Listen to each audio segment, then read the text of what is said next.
وإياك صدوارة Ramshkana, the voice of a Somali.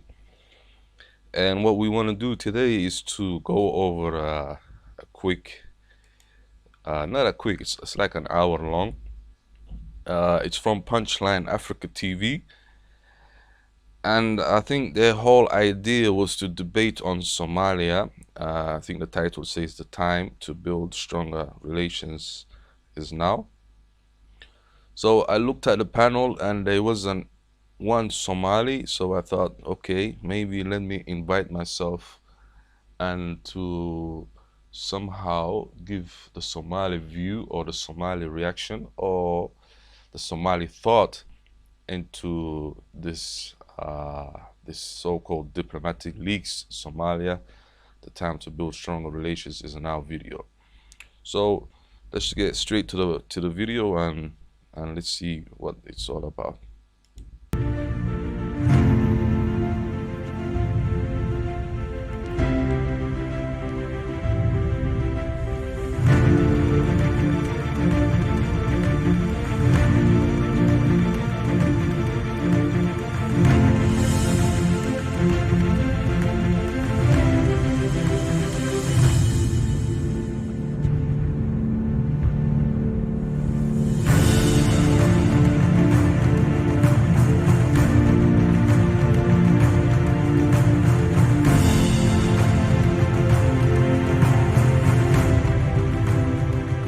Peace must be our goal and our guide. And all that we strive for as a human family, dignity and hope, progress and prosperity, depends on peace. But peace depends on us.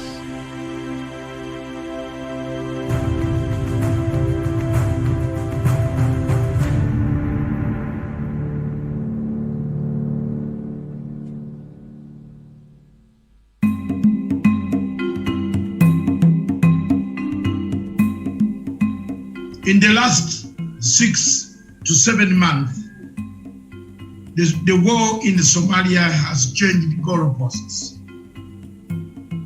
The government. So I think the video goes straight to a professor who I believe he's Kenyan, but I'm not really sure.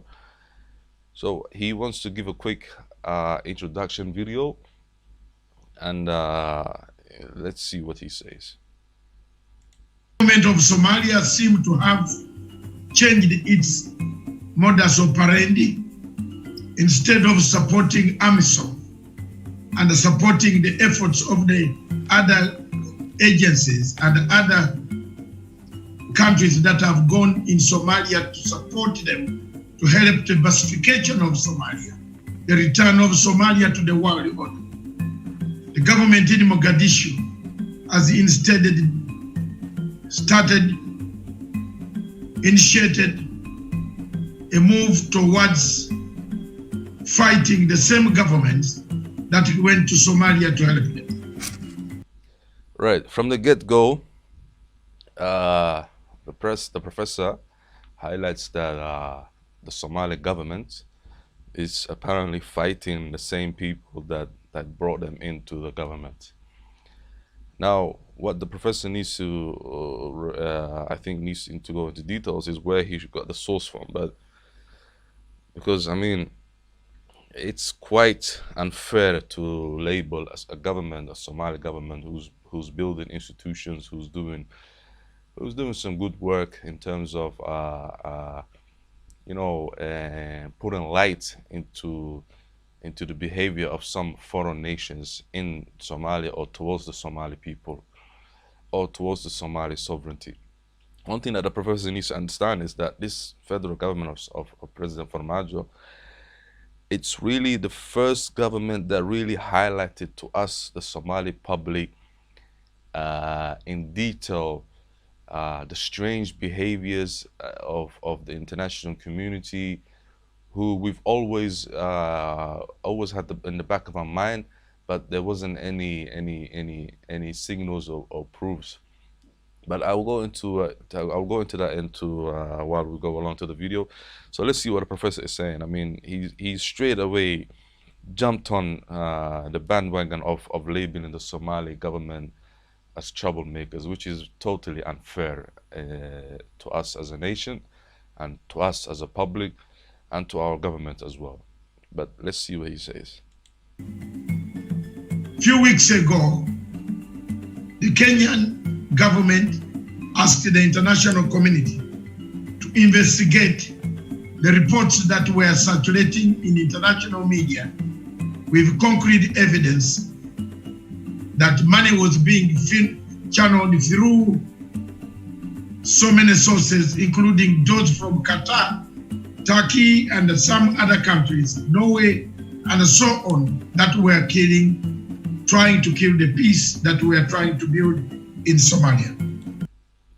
Now, what the professor is doing is he's making himself and his country look good and as the savior, as the messiah of that is really needed by the Somali people, and he's accusing our national intelligence of which he says is sources that they're mingling with terrorist organizations or they're funding terrorist organizations. Now, in the public in the social world, I think there's a saying that innocent until proven guilty, and the professor straight away he jumps into that he has sources, but he doesn't have evidence that this occurred or this happened. So I think I think I know, or we can all truly examine the route that this documentary or this interview or this diplomatic leaks that they call it, where it's going to head to. I think we already know where it's going to, but let's see what they say. The Somalia crisis dates back in 1991 when Ziad Barre was toppled. The Americans came and did a half job, left it in our hands for us to solve. We have tried our level best. The nationals of Uganda, Burundi, Kenya, Djibouti, Ethiopia have all perished in Somalia. Professor, you have to realize, okay, it's true that the sacrifices done by our African brothers is totally welcomed, and we, as a Somali people, truly understand and really see the vision of the African Union. But the professor also needs to understand that I think this is a way of Africa contributing back to Somalia, because Somalia yesterday supported and contributed into the freedom of many countries around Africa. And we also was the committee, we was the head of the committee of which stopped the war between Tanzania and Uganda back in the 70s. So what the African Union is doing, it's really paying back the support by the Somali people almost 30 and 40 years ago. So I think we like I said, we understand and we totally appreciate, we totally love the support of our African brothers and sisters and their sacrifices in Somalia. But we shouldn't see it as we sacrifice for you, and so we have the gun to your head, so you can do this and you have to do that for us. I think that's totally unfair. But from the energy of the professor, this is where it's going, and as we can all see. But let's watch the video some more. They have perished in the sense to bring up a better Somalia for the people of Somalia, the best generation that will come. But these efforts are being hampered by President Mohamed Farmajo, who himself has turned on AMISOM and turned on Kenyan troops. And I'm sorry to say, Professor, that's totally false claim. The president did not turn on the Kenyan people or the Kenyan government. What the president realized was the ability by Kenya to destabilize the Somali sovereignty, and I think there's a huge difference between those two. One, when you say that the president is hampering this, the president is not hampering nothing, but he saw the true actions and behaviors of the international community towards the Somali people. And one thing that the professor needs to realize is President Farmajo is the only president who literally beamed the light on the corruption, on the corruption of the international community and international partners inside Somalia. This was a conspiracy to us as a Somali people over the years, but President Farmajo, credit to him, he's really shine light on how the international community is actually dividing the Somali people. And I'm sorry, Professor, but this is the reality in Somalia. You just have to accept it. Let's see what he says some more. Made them enemies.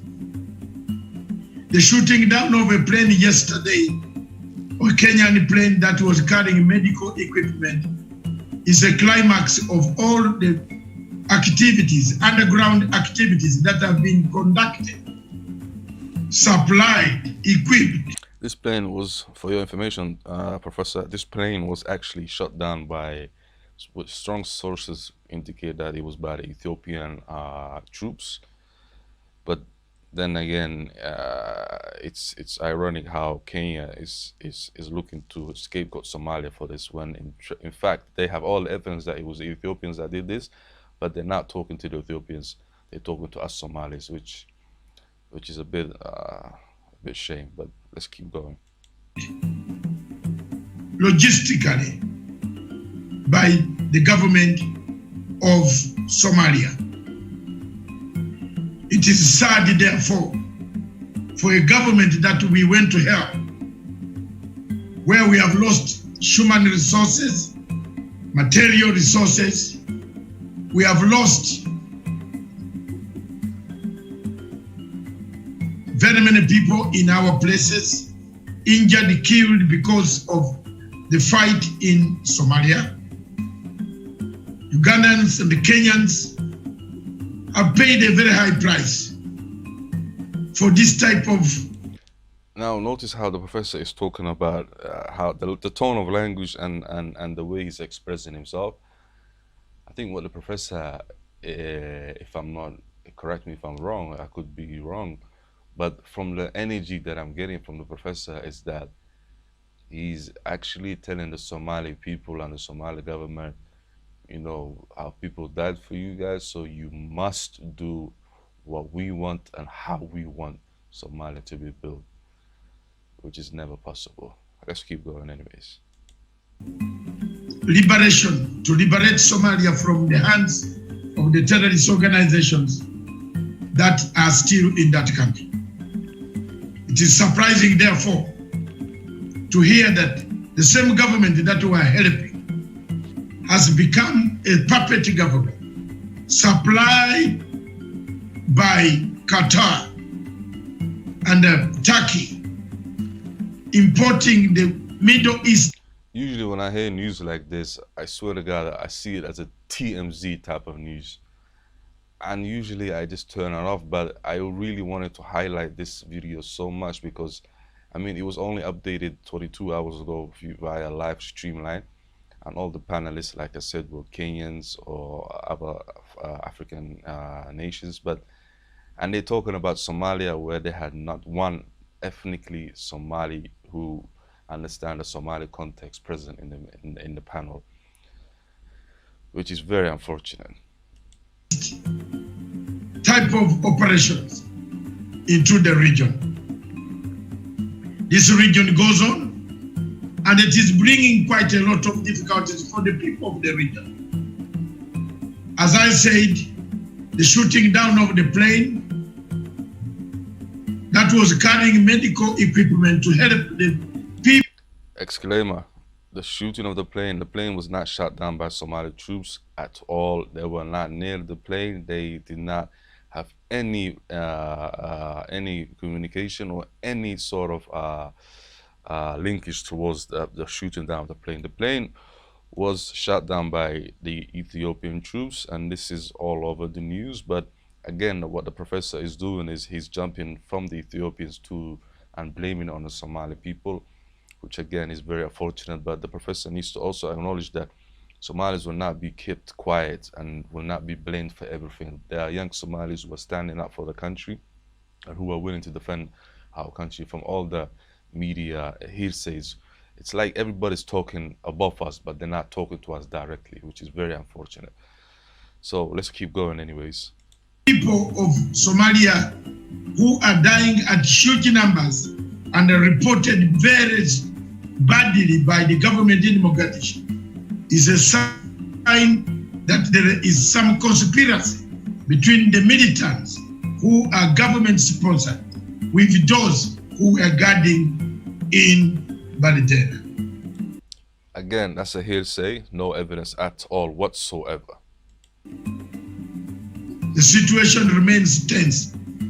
We therefore leave it to the international community, to the African Union, to peaceful well-wishers to find out. You see, he did not say we also leave it to the Somali people. He's talking about the Somali people. And this is the biggest problem we have from the international community or our international partners. You are talking about a people, but you're not talking to them, you're talking to other people, which is totally confusing, especially from a professor. I mean, come on, let's keep going anyways. The link and the thread, the Qataris, the Turkish, the United Arab Emirates, the Norwegians, what role are they playing in destabilizing Somalia? We thank the troops on the ground, the Uganda People's Defense Forces. Again, this idea of African solidarity, have we all realized that Somalis are always exempt from this? I don't know, this is for another debate, but this is something that I've started to notice. When African Union talk about Africa, they sideline the Somalis, and which we'll talk about that in another video, but let's keep going on this one. The Kenya Defense Forces in Kismayo, who have kept peace despite the provocations of the government in Mogadishu.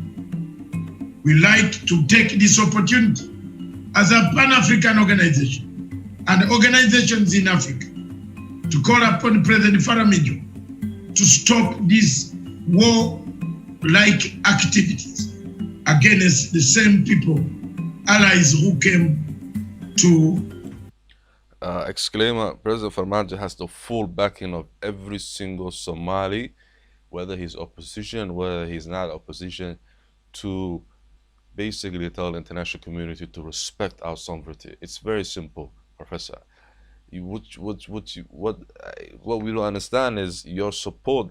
There's so many hidden layers within that support to the Somali people. It's like we have to control you.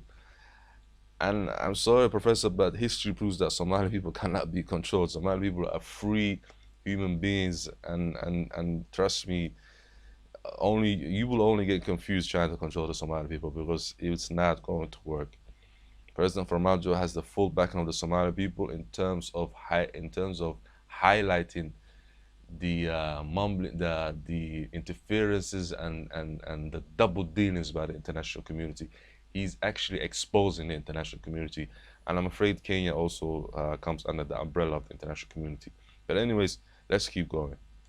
Liberate Somalia from the hands of terrorist groups that keep on coming and multiplying in Somalia. This is the double-edged sword of the Somali government. You see, he's accused our president of being double-edged sword, which means that he's also working with the terrorist organizations. Professor, I think you need to get yourself a good lawyer, because I highly recommend our Somali government to sue you for defamation of character, because I would have sued your ass anyways. Anyways, let's keep going. They work both sides, they cut both sides. If we are wrong, the world will see. Thank you. So what will happen if you are wrong then, Professor?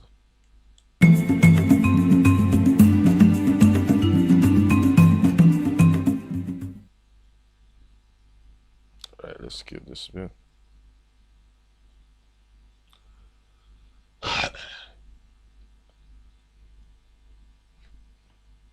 Beautiful platform of Punchline Africa Television broadcasting across the world from the Republic of Kenya in Nairobi. On this show, Diplomatic Leaks. Diplomatic Leaks show is simple. We go behind the diplomatic enemy lines, find out what the diplomats think about certain things. Peace. And this is exactly what we're going to do to your show, the Diplomatic League. We will we will look at your show and we're going to scrutinize the show because, like I said, accusations can take place all over. But if you don't have strong evidence, then I'm sorry, what you're doing is called fake news. So let's keep going anyways. Listen to the professor. War, conflict, elections in Malawi.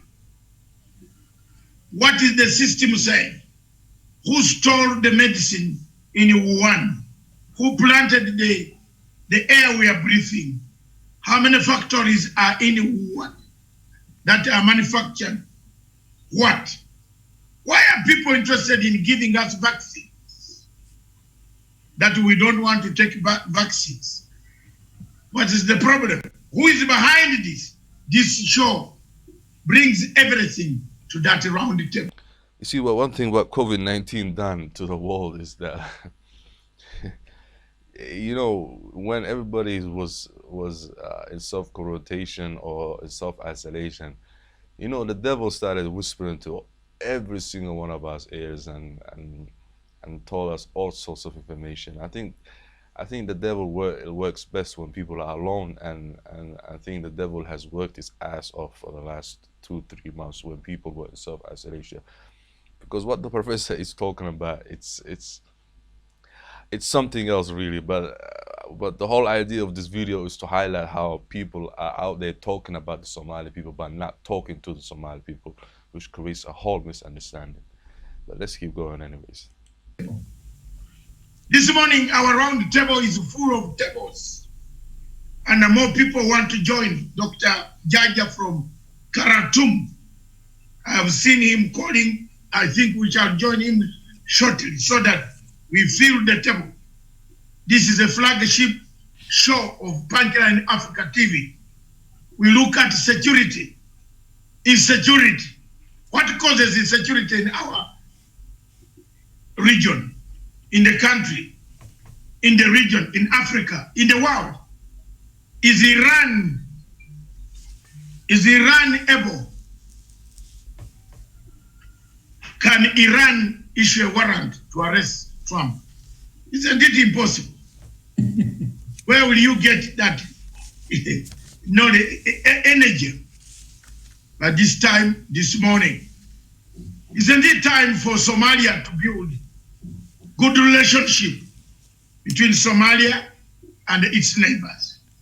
Well, the neighbors need to respect the Somali people, and they need to respect the Somali sovereignty. They need to get out of our hands. They need to stop meddling with our government affairs. They need to stop. They need to stop all this fake news all over the media, just like you, Professor. The day that the Somali people realize that the African people are true friends, then obviously we can build relations. But from what we're getting is that the African Union are actually double dealing us. But let's keep going and we'll see what happens.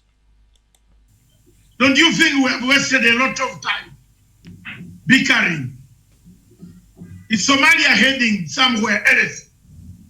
Are they listening to some masters out of the Red Sea across the bridge? The Gulf. Do they listen to us?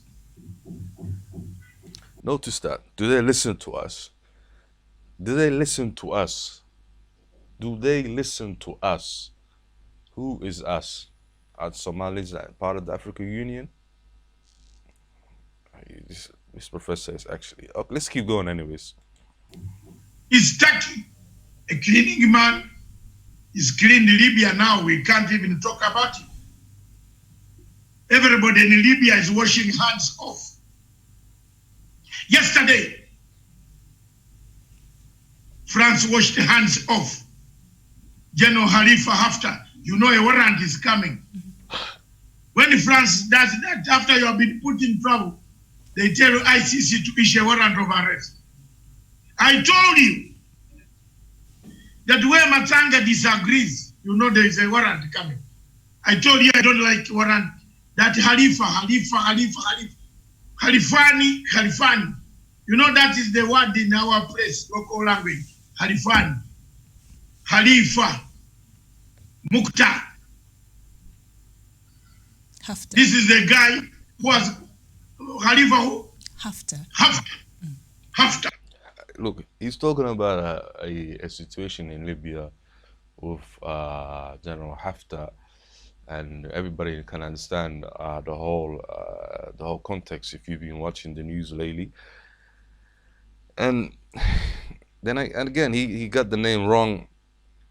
Look, these are silly mistakes to do, and to be honest, silly mistakes and the emotions of the professor. This is all selling. This is all picturing me the idea that the professor may have been, you know, I don't want to accuse him of anything, but because he's already accusing my government, but I'm not looking to do the same that he does. But there's something.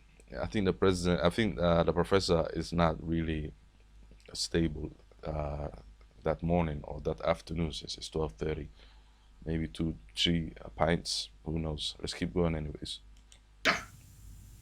He's killed so many people, and he's killing people on an American passport. He has an American passport, so he has to. The first American we are taking down the road to the Hague is that one. Another American is in Somalia, Mogadishu. He's creating chaos. Excelema, the president Mohamed Abdullahi Farmajo actually gave back his American passport, and he rather opted to go for his Somali passport, which Professor, I don't think he's been updated on. Please note, Professor, that the President Mohamed Abdullahi Farmajo already has gave back his American citizenship, and he's only now a Somali citizen. But let's keep going anyways. Instead of building bridges, he's breaking the bridges.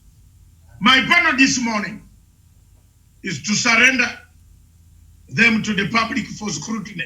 Professor Jared Onyari. Good morning. Good morning to you, Dr. Masanga. Good afternoon. Yes, good afternoon, sorry. Major, retired Mijiwe. Good morning. Good afternoon. I'm sorry, I was thinking of the usual time we start, because maybe a couple of pints, like I said. Of this program. Yes. Good afternoon to you, Dr. Matsanga, and my fellow panelists, Miriam, Professor Jared, and Dr. Daniel. I'm here and ready, willing, and able to digress this.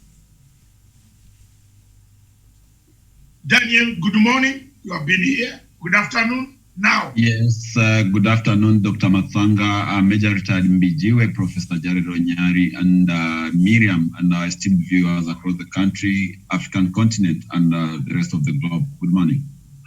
Thank you very much, Miriam. That is the panel. That's the panel. Not one Somali is in the panel.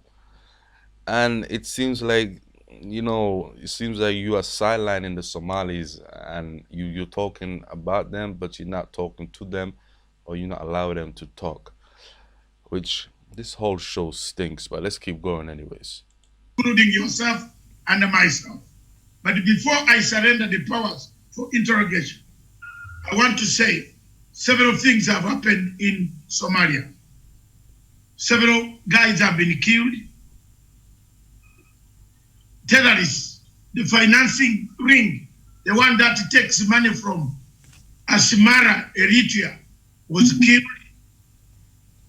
Nobody is mentioning it because it would blow the identity of the people in Somalia who work with Al-Shabaab.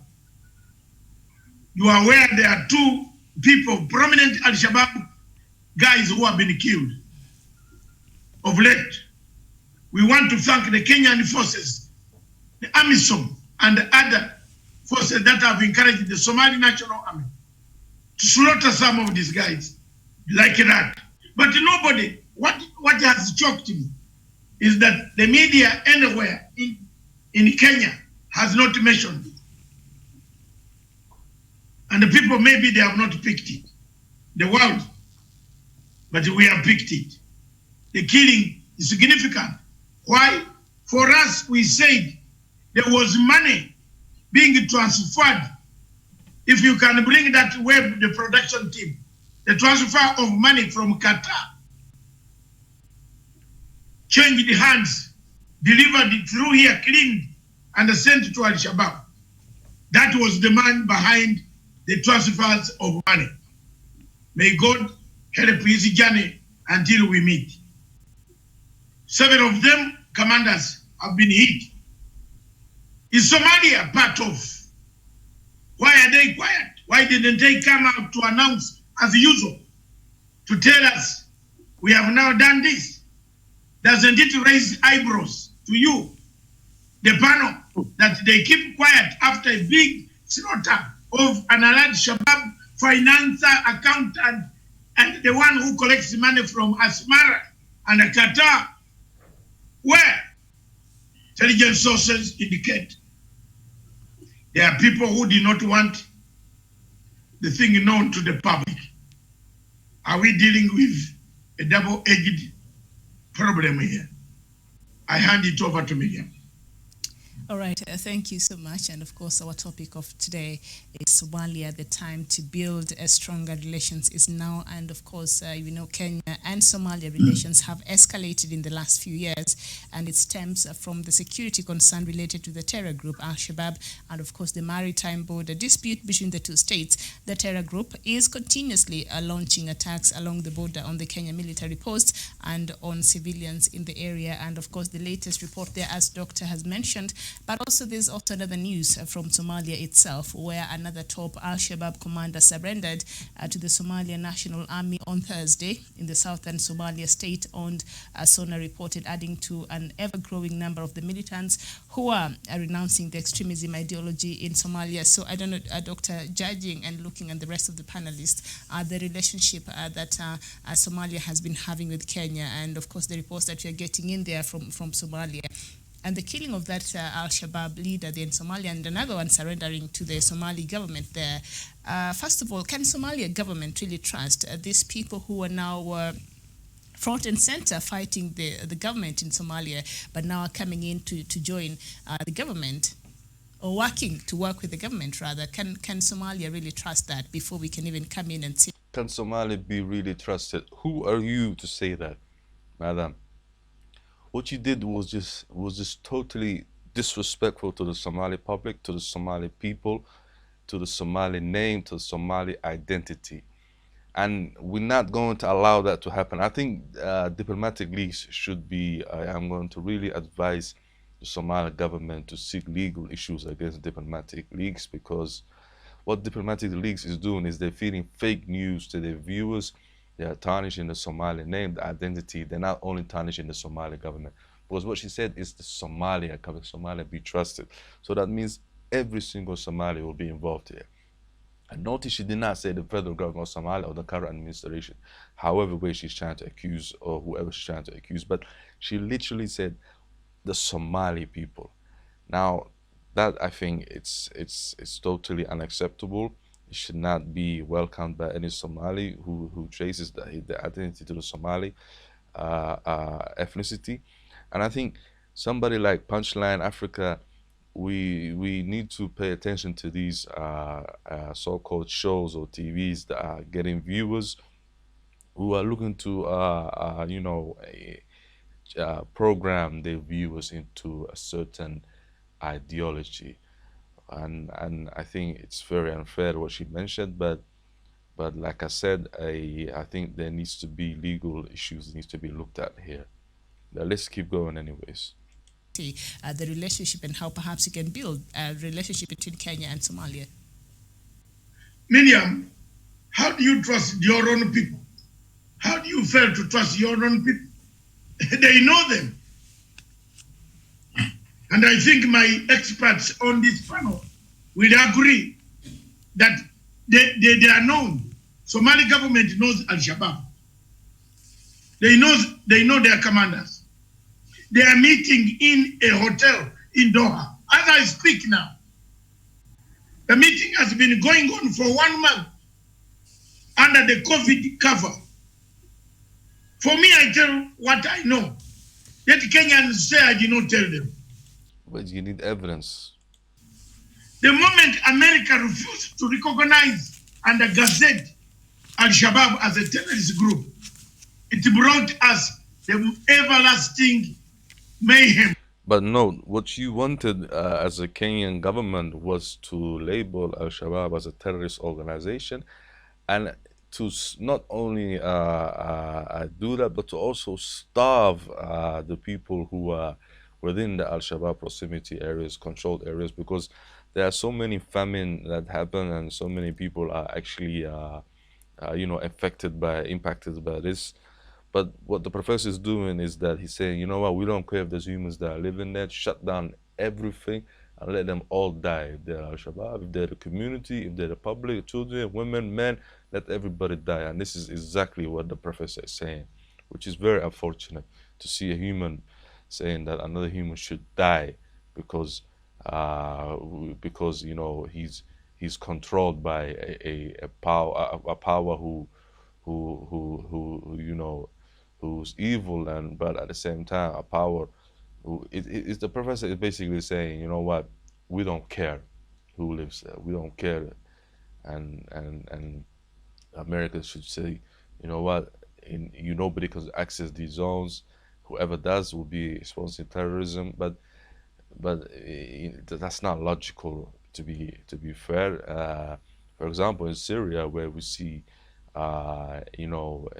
many Syrian controlled, many free Syrian armies and terrorist controlled areas, where humanitarian aid is still being reached, because there's people that live under those circumstances who need support, and the professor is saying, you know what, let them all die, and which is very unfortunate coming from 50 plus, 60 plus year old man who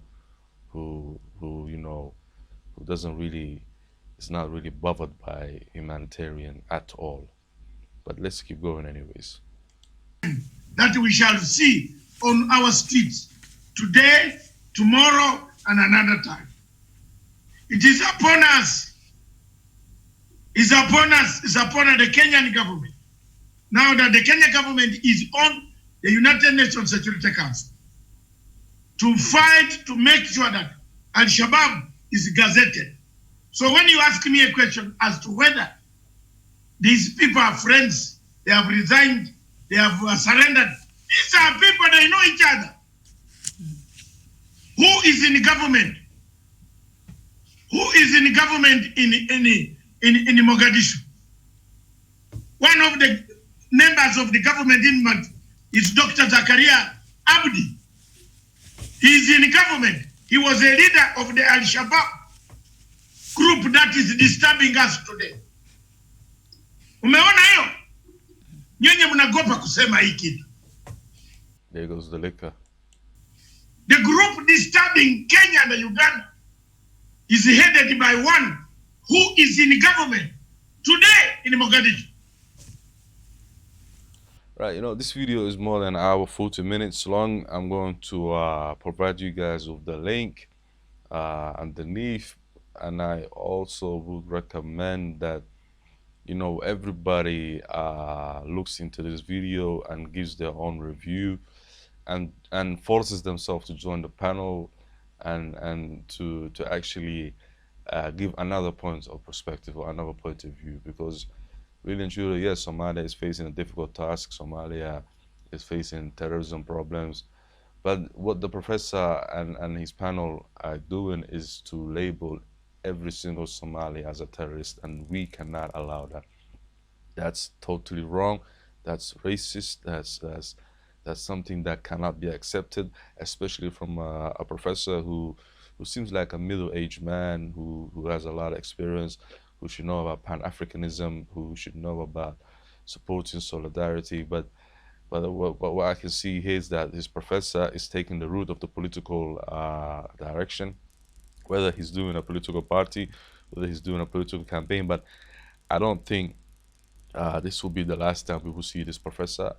I think this professor may end up being called into the Kenyan government and be given a ministerial role or something. But the whole concept that I got from this video is that it's a campaign to buy into the Kenyan communities who it's unfortunate because I think if not first, the second highest ethnic clan is the Somali people. So we shall see. But please don't forget to like, comment, subscribe, and I should get back to you guys all. Thank you very much for watching the video, and I hope we can learn a lot of things about what's going on around the world towards the Somali people. Thank you very much.